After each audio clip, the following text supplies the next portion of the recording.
Uputstvo za upotrebu multimedijalnog kursa.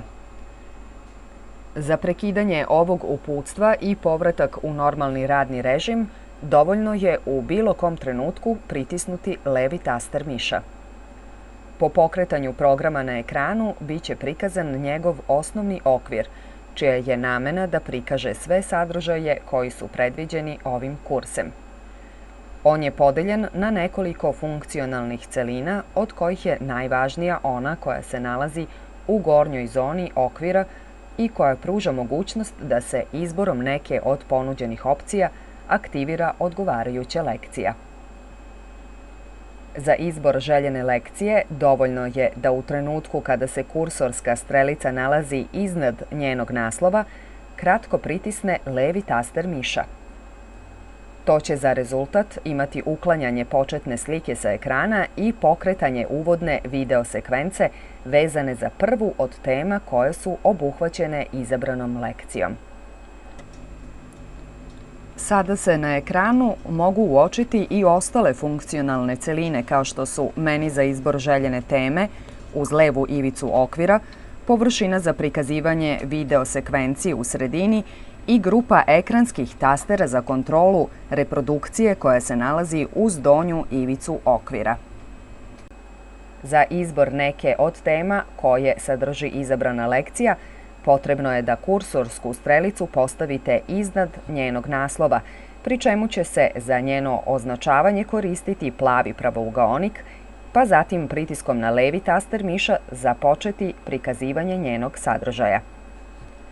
Naslovi koji sa svoje leve strane imaju malu ikonu u obliku rolne filma predstavljaju osnovne teme, dok se ostali sadržaji vezani za istu tematiku nalaze ispod nje, povezani isprekidanom linijom.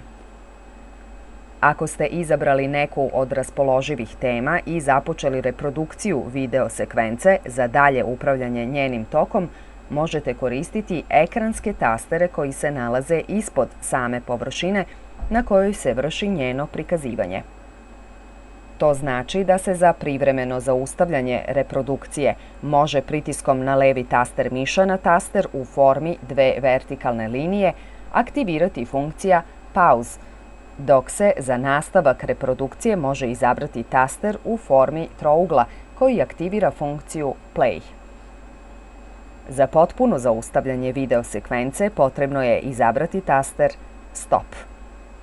Pokazivač u formi vertikalne linije koji klizi po horizontalnom žljebu ima dvostruku funkciju.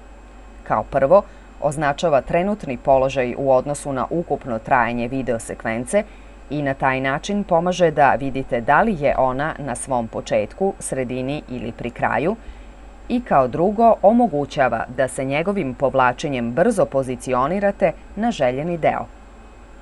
Ako kliknete na prostor pored markera, video sekvenca će biti ubrzana ili vraćena unazad za 10% svoje dužine.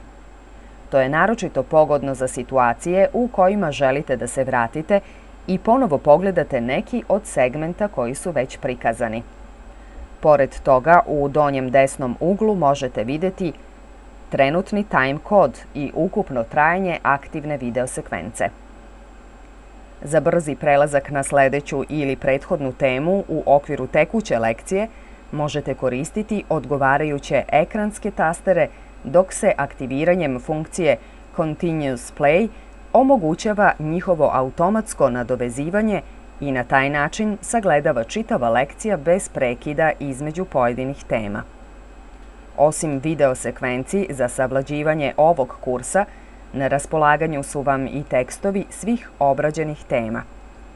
Za prelazak u tekst režim rada izaberite ikonu u obliku slova A i nastavite rad prateći tekst koji se prikazuje na ekranu.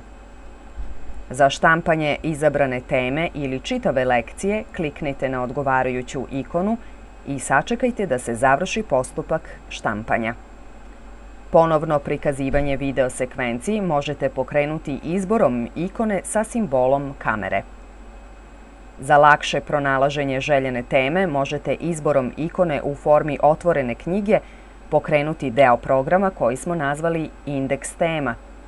Tu se nalazi lista svih tema koje su obuhvaćene ovim kursem i to razvrstanih po početnom slovu svoga naziva, pa je stoga za njihovo pronalaženje potrebno prvo izabrati određeno slovo, a zatim iz prikazanog spiska i odabrati željeni naslov.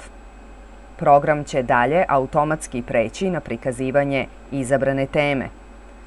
Pritisak na levi taster miša u trenutku kada se kursor nalazi u gornjem levom uglu okvira omogućava pristup demo verzijama ostalih kurseva, dok se izborom ikone sa znakom pitanja može ponovo pokrenuti ovo uputstvo. Konačno, izborom ikone u samom donjem desnom uglu možete zaustaviti izvršavanje ovog programa i njegov okvir ukloniti sa ekrana.